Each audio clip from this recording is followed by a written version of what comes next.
Hi guys, आप सभी का स्वागत है टेल्स ऑफ डीमन गॉड्स के एपिसोड 4 में। आप सभी का स्वागत है। हमारी शुरुआत वहीं से होती है जब नाइली के साथ बाकी 5 बच्चे और खड़े हो जाते हैं। फिर टीचर सभी बच्चों से कहती है कि चलो हम अपना लेसन स्टार्ट करते हैं। फिर टीचर कहती हैं कि तुम सभी लोगों के सोल फोर्स के रिजल्ट आ गए हैं। और टीचर कहती हैं कि जियोन के पास सियान सोल रैलम है और उसका सोल फोर्स 86 है। और यूई और निंगर ये ऑरेंज वालों वाली अपनी दूसरी वाइफ है। तो यूई और निंगर के पास ग्रीन सोल रैलम है और उन दोनों का सोल फोर्स 78 है। फिर टीचर नाली को टोंट मारते हुए कहती है कि ये तीनों ही हैं जो सबसे पहले फर्स्ट स्टार ब्रॉन्ज रैलम पे पहुंचेंगे।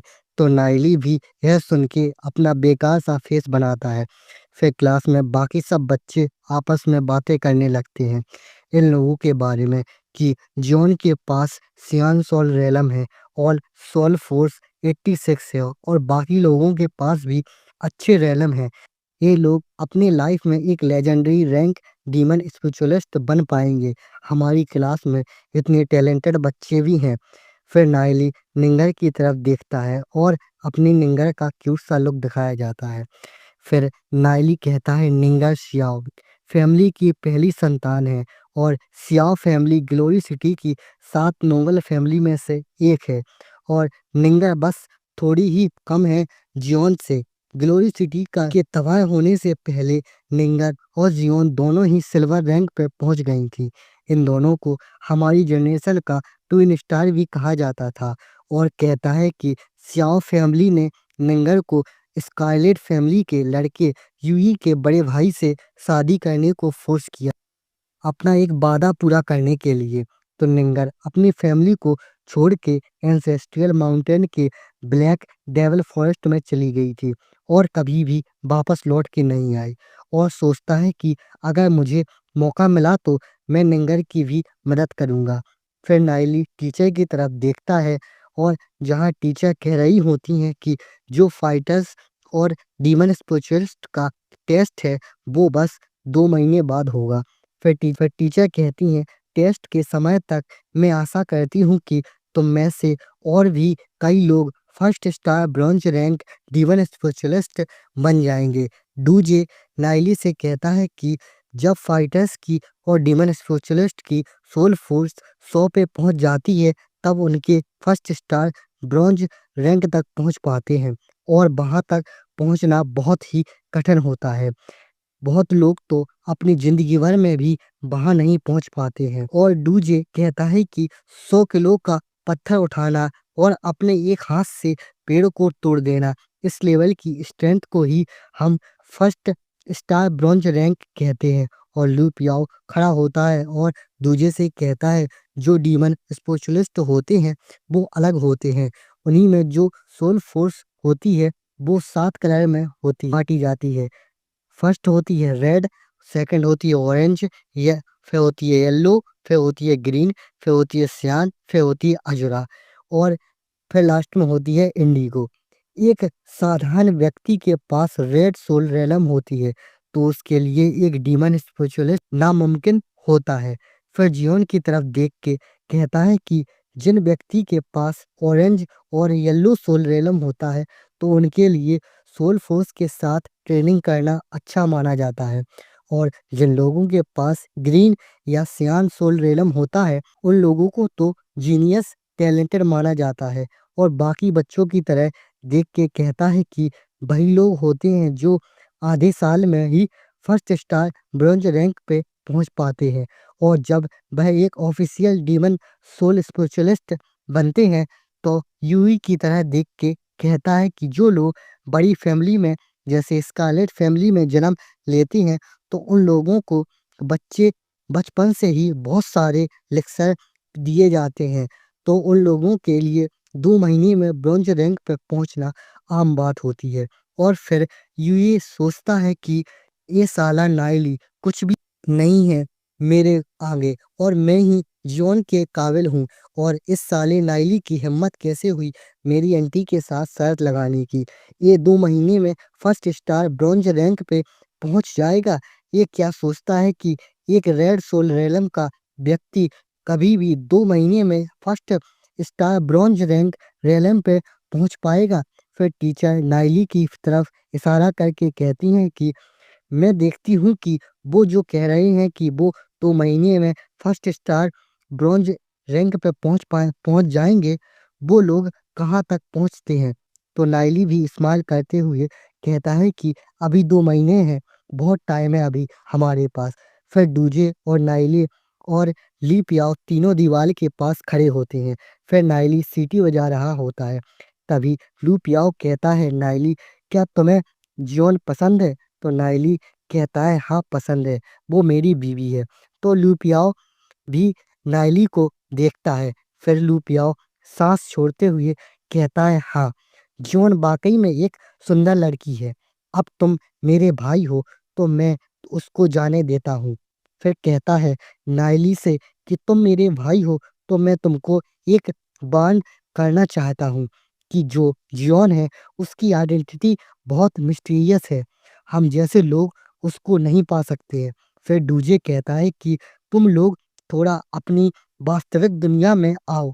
जियोन सियान सोल रेलम है और एक जीनियस है और उसके लिए तो फर्स्ट स्टार ब्रॉन्ज रैंक पे पहुंचना बहुत आसान है और मुझे तो लगता है इन 2 महीनों में वो एक official demon soul spiritualist class में चली जाएगी।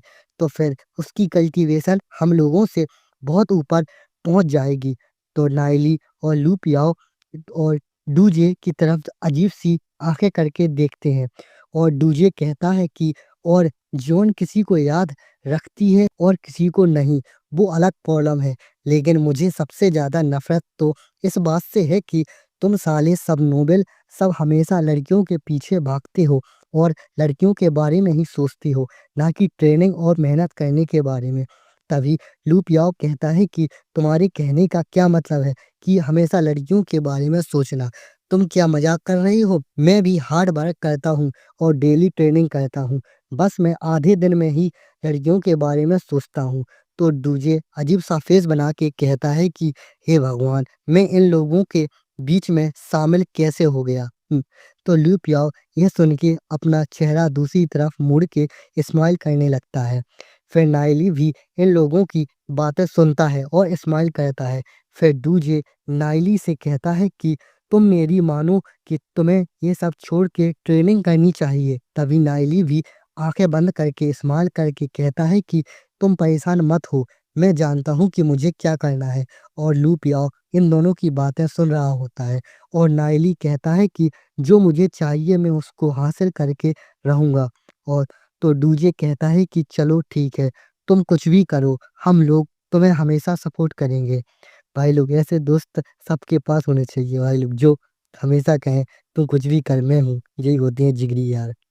फिर नाइली अपनी मुट्ठी को बंद करके कहता है कि डूजे, लू पियाओ, मैं तुम दोनों को भी सबसे स्ट्रॉन्ग स्पिरिचुअलिस्ट बना दूंगा।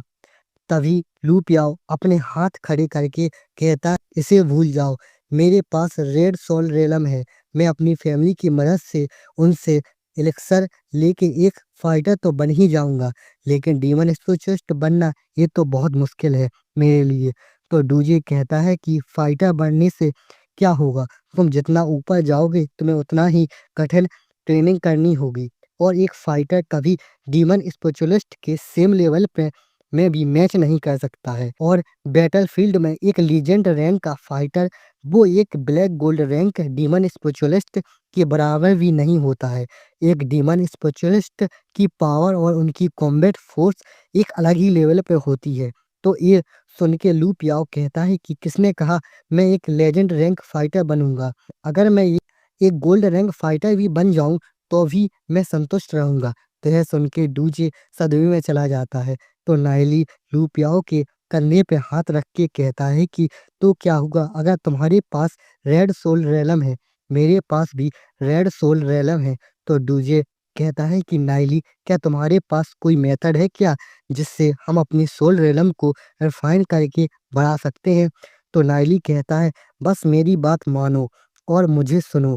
जब तक तुम लोग खुद पीछे नहीं हटोगे तब तक तुम लोग एक पावरफुल डीमन स्पिरिचुअलिस्ट बन जाओगे। तो डूजे कहता है पीछे हटना वो तो कभी कभी नहीं होगा। तभी लू पियाओ अजीब सा फेस बनाकर कहता है ये कठिन होगा क्या? अगर मैं एक डीमन स्पिरिट बन गया तो मेरे फादर मुझे पीटना बंद कर देंगे। तो फिर डूजे गुस्से में अजीब सी शक्ल बना के लू पियाओ की तरफ उंगली करके कहता है कि तुम एक डीमन स्पिरिचुअलिस्ट भी बनना चाहते हो और ये भी सोच रहे हो कि क्या यह बहुत कठिन होगा? ये कठिन क्यों नहीं होगा? तभी नायली भी अजीब सी हंसी के साथ कहता है ये इतना भी हार्ड नहीं है, बस तुम लोगों को बहुत सारे पैसे चाहिए होंगे। तभी लू पियाओ कहता है तो ये आसान है, मैंने 2000 स्पिरिट पॉइंट जोड़ के रखे हैं जो कि एक कॉमनर की पूरी फैमिली का खर्चा होता है। अगर मैं डीमन स्पेशलिस्ट बन गया तो मैं इनको खर्च कर पाऊंगा। तभी नायली अजीब सी हंसी के साथ अपना गाल खुजलाते हुए कहता है कि सिर्फ 2000 स्पिरिट कॉइन, इनसे क्या होगा? कुछ भी नहीं। और कहता है कि तुम्हें कम से कम मिलियंस ऑफ स्पिरिट कॉइन चाहिए होंगे। तो यह सुन के लू पियाओ के तो होश उड़ जाते हैं और डूजे तो रोने जैसी शक्ल बना के सोचता है कि 10 मिलियन से डीमन स्पिरिट कॉइन्स,